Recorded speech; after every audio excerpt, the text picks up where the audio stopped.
Bonjour tout le monde, bonjour tout le monde. Alors aujourd'hui on va commencer le cours de PLSQL, le langage procédural d'SQL. Donc c'est un langage qui est juste une extension d'SQL qui est fait par Oracle pour gérer des traitements qui utilisent tout simplement des instructions SQL. Alors là on a presque la différence, donc on a presque la même syntaxe pour la manipulation de données. Vous vous rappelez les LMD, d'accord, pour la description de données, pour le contrôle des transactions et aussi pour les fonctions SQL, c'est presque la même syntaxe. Là, on va avoir dans le PLSQL une nouvelle, des nouvelles définitions, donc de nouvelles notions pour la gestion des variables et aussi pour la structure de données, donc pour augmenter la capacité de traitement. Donc la gestion des curseurs et le traitement des erreurs, c'est une nouvelle notion qu'on va voir pour accroître les possibilités de traitement. Et bien sûr, on a tout ça. Alors on va les regrouper dans ce qu'on appelle un bloc pour pouvoir construire des applications. Alors on a là le moteur PLSQL et le moteur SQL. Quand on a un bloc entrant, d'accord, on a dit que le bloc il contient plusieurs instructions SQL. Quand on a des instructions SQL, ils vont être gérées dans le moteur SQL, d'accord? Et le retour va être retourné au bloc. S'il y a des procédures, c'est toujours qu'ils vont rester dans le moteur PSQL, c'est lui qui va les traiter, il va les gérer. Alors là, le PLSQL, ce langage-là, il prend en charge, bien sûr, on doit avoir des prérequis ou prend en charge le SQL, tout simplement, puisque c'est une extension. Il prend en charge aussi la programmation orientée aussi et la productivité avec plusieurs nouvelles notions. Donc, on accroît la productivité et on peut déplacer notre code source d'un système à un autre et aussi pour une autre sécurité. Alors le bloc en général est divisé sur 3 parties. On a la partie déclarative qui est optionnelle, ça dépend est-ce qu'on a quelque chose à déclarer ou pas, qui va commencer avec l'attribut déclare. Alors là, pour déclarer, pour dire que là, je vais commencer une déclaration et après il y a la partie exécutable qui est obligatoire. C'est là où on va mettre nos instructions avec après un begin. Et la partie exception, c'est la dernière partie pour gérer les erreurs. On a dit notre bloc il contient plusieurs instructions. Alors pour chaque instruction, on doit se terminer par avec un point virgule. Les commentaires aussi, ils sont possibles à l'intérieur de notre bloc, mais entre 2 slash et 2 étoiles. Et aussi, on peut imbriquer plusieurs blocs à l'intérieur d'un seul bloc. Là, la syntaxe générale, on a dit que la première section ou bien la première partie déclarative, elle commence avec déclare et c'est là où on va déclarer les variables, les constantes, etc. Et la partie obligatoire d'exécution, il commence avec un begin. C'est là où on va écrire notre code tout simplement. Et la partie gestion des erreurs, c'est après le mot exception. Alors, quand on a une gestion des erreurs, il faut absolument écrire exception. La même chose pour la déclaration déclare et le 1, c'est l'obligatoire pour fermer notre bloc.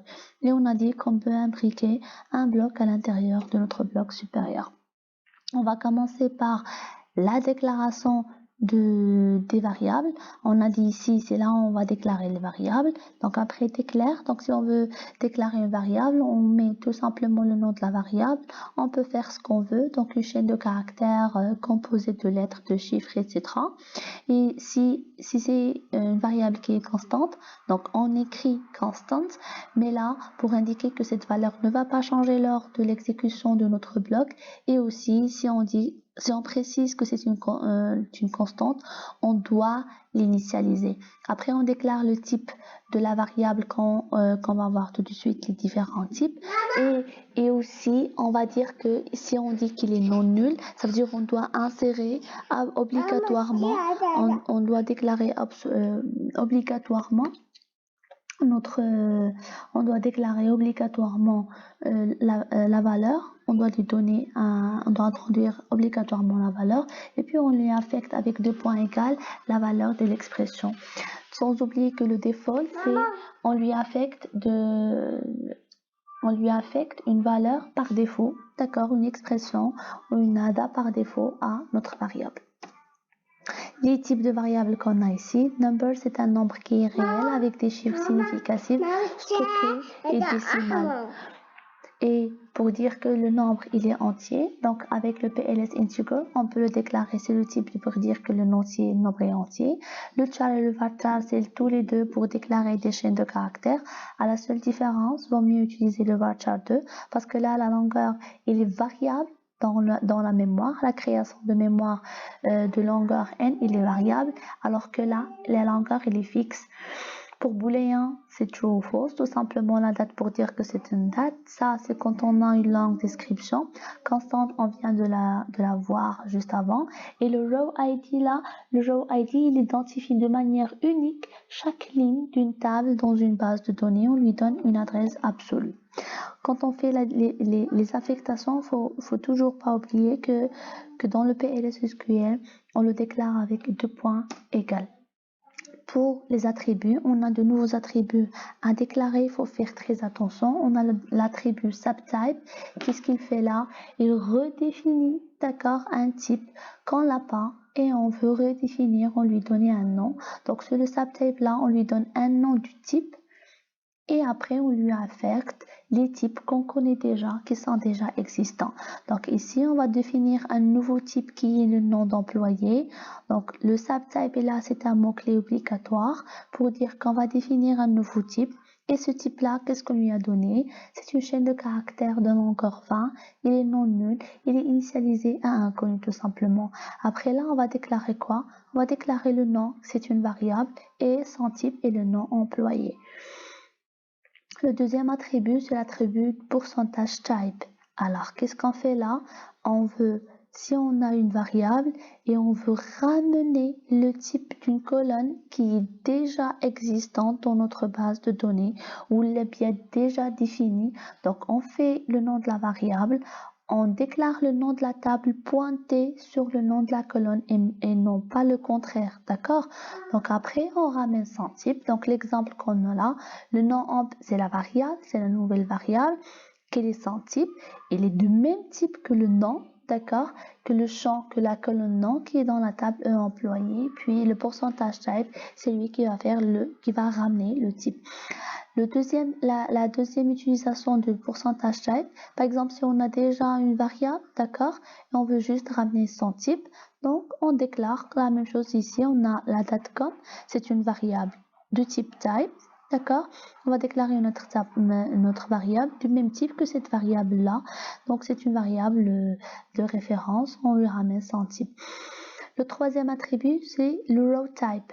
Le row type ici, on lui donne toute la table. Qu'est-ce qu'il ramène? Donc ça, c'est une variable. Si on lui donne le nom de la table, il va ramener toute la structure de toute la table avec tous ses champs.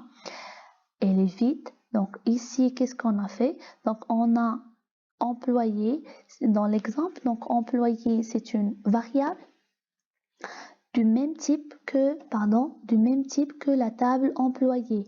Avec le row type, qu'est-ce qu'il a fait? Donc, supposons qu'on a la table E employée et là le nom, le numéro, le nom, le prénom, le salaire, d'accord, des employés. Donc, qu'est-ce qu'elle va faire? Quand je vais déclarer que employé de même type que le E employé, elle va me donner, ça c'est une table qui a le numéro, le nom, le prénom, le salaire, d'accord? C'est le même type que la table E employée et donc à la seule différence qu'il est vide, qu'il n'y a pas d'enregistrement à l'intérieur, qu'il n'y a pas de ligne à l'intérieur de la table employée. Alors on va commencer à la dernière étape de déclaration de variables, d'accord? Alors si là, qu'est-ce qu'on a fait? On a ramené avec le row type, on a ramené la structure de toute la table. Supposons que je ne veux pas ramener tous les champs, d'accord? Ou là, toutes les colonnes qui sont dans le E employé, que je veux ramener que 2 employés. Que 2 champs, pardon, juste le numéro par exemple et le nom. Alors qu'est-ce qu'on fait? On va déclarer un type, d'accord, comme un enregistrement. Qu'est-ce qu'il va faire? C'est une structure de données de plusieurs morceaux appelés des champs, d'accord? Pour utiliser les enregistrements, on doit d'abord déclarer la variable de ce type. Alors, c'est ce qu'on va faire. On va déclarer un type d'enregistrement. Qu'est-ce qu'il va faire? Le type, il va me ramener les champs que je veux depuis la table que j'ai. D'accord? Le même type. Après, on déclare la variable avec le type qu'on vient d'enregistrer. Alors, dans l'exemple, je crois qu'on va mieux comprendre. Supposons ici, j'ai la table employée. Je ne veux ramener que le numéro, le nom, le prénom. Je ne veux pas ramener toute la table avec le row type. Je veux ramener que les 3 champs. D'accord? C'est comme si je veux une variable, une table EMP qui a que les 3 champs qui sont dans la table employée. Tout d'abord, on va commencer par déclarer le type. D'accord? Le type c'est là où on va mettre les 3 champs qu'on a. Donc, avec type, on lui donne un nom, isRecord. Il va enregistrer. D'accord? Ça, le nom, le pré, ça, c'est de nouvelles variables qui sont du même type. D'accord? Vous vous rappelez de pourcentage type? Le pourcentage type ici, il va ramener le type, le NO, dans la table, dans la variable num. Et il va ramener aussi le nom. Donc le champ qui est nom, d'accord, il va le ramener dans la variable nom qui est là. Et la même chose pour le prénom. Donc son type, il va le ramener aussi dans la variable qui est là, pré. Et après, qu'est-ce qu'il va faire? On va fermer le record, l'enregistrement, et on va déclarer une variable, d'accord, du même type de l'enregistrement qu'on vient de déclarer. Alors la lampe ici, ou bien la variable, c'est une table de même type que elle a 3 champs, num, nom et pré. D'accord? Les trois champs de la table employée qui ont le même type qui est dans la table employée, nom, NO, nom et prénom. J'espère que vous arrivez à comprendre exactement la déclaration de la variable. Je vous revois dans la prochaine vidéo pour la suite de ce chapitre-là.